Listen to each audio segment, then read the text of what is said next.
瑞典维吾尔人团体聚集在瑞典首都斯德哥尔摩议会的前面，要求将中国对维吾尔族人的行径视为种族灭绝。在瑞典维吾尔族教育协会组织的抗议活动中，议会前建立了一个帐篷，活动人士高喊“维吾尔人自由，承认种族灭绝和关闭集中营”的口号。瑞典维吾尔族教育协会经济主席阿德姆·加利普在对阿纳多鲁通讯社的讲话中说，他们将在议会前搭起一个帐篷，开启了为期6个月的示威。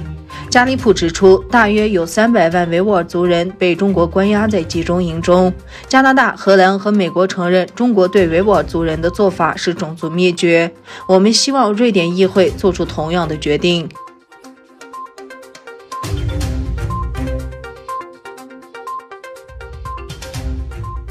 世界维吾尔代表大会致函美国国务卿布林肯，敦促他在周四与中国官员的会谈中提到关闭东突厥散拘押营的要求。世维大会是世界最大的维吾尔流亡人士组织，该组织主席多鲁坤·埃沙在这份信里对布林肯说，当务之急是中国立即无条件停止针对东突厥散人的种族灭绝行为和犯罪行为。埃沙说，这包括中国关闭所有的拘押营，无条件释放所有遭到任意拘押的人。世委大会的总部设在德国慕尼黑。埃沙表示，中国还必须停止在东突厥散和其他地方使用强迫劳工，必须允许联合国监察员前往东突厥散进行调查。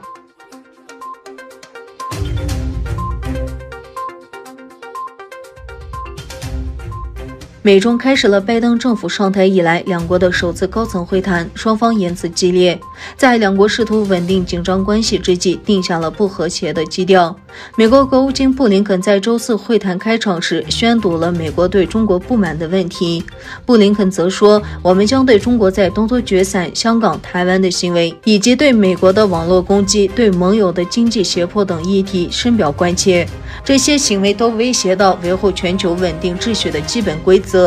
美国国家安全顾问沙利文说，美国不寻求与中国发生冲突，但会站在原则和朋友的立场与中国交涉。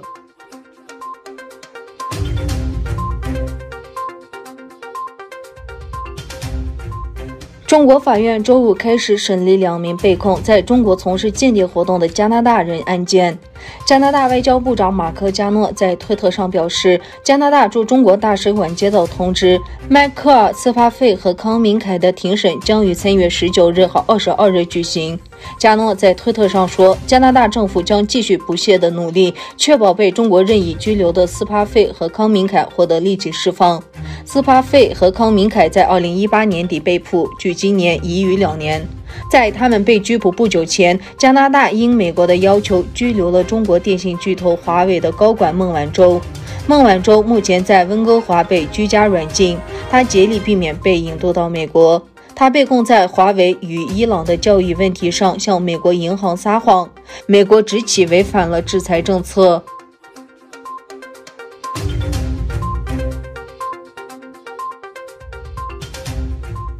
据朝中社19日报道，朝鲜外务省当天发表声明说，因马来西亚日前决定将1名朝鲜公民强行引渡到美国，朝鲜决定中断与马来西亚的外交关系。声明说，这名朝鲜公民多年以来一直从事合法的贸易活动，马来西亚称其从事某种与非法洗钱相关的活动是一种荒谬的捏造和诡计。马来西亚当局17日将这名无辜的朝鲜公民当成罪犯，将其强行引渡到美国，这种行为不可容忍。声明说，马来西亚当局此举破坏了两国关系中互相尊重主权的基础。鉴于事态的严重形势，朝鲜外务省宣布，以屈服美国强权而对朝鲜做出特大型敌对行为的马来西亚完全断绝外交关系。